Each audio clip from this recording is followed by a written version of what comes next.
आणि आश्चर्य बघा, जगातले अर्थशास्त्री समजून नाही राहिले की मोदीजींनी जादू नेमकी काय केली. जगात याची चर्चा आहे.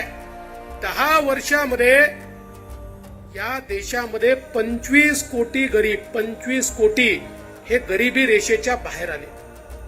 जगातले अर्थशास्त्री म्हणतात हा नेमका कुठला अर्थशास्त्राचा सिद्धांत आहे जो आम्ही कधी शिकलोच नाही, की गरीब कल्याणाचा अजेंडा चालवून जगातली 11वी सगळ्यात मोठी अर्थव्यवस्था असलेला भारत 11व्या व्यवस्थेवरनं 5व्या जगातल्या सगळ्यात मोठ्या अर्थव्यवस्थेकडे येतो. ही काय जादू मोदीजींनी केली हे देखील आज अर्थशास्त्री त्याचा अभ्यास करतायत.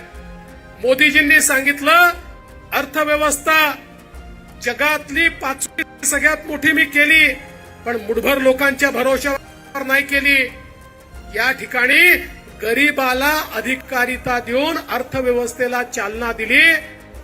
गरीबाला घर दिलं, गरीबाला शौचालय दिलं, गरीबाला गॅस दिला, गरीबाला लाईट दिले, गरीबाच्या घरी पाणी दिलं. मुद्रा सारख्या योजनेच्या माध्यमातून 50 कोटी गरीब आणि मध्यमवर्गीयांना त्या ठिकाणी कर्ज देऊन कामाला लावलं. आणि मला सांगताना आनंद वाटतो, माझी मातृशक्ती या ठिकाणी आहे. 50 कोटी मुद्रा लोनचे जे कर्ज मिळाले त्यातले 25 कोटी कर्ज महिलांना मिळाले आहेत. या देशात 25 कोटी महिलांना आपल्या पायावर उभा करणारा व्यक्ती जर कोणी असेल तर ते मोदीजी आहेत.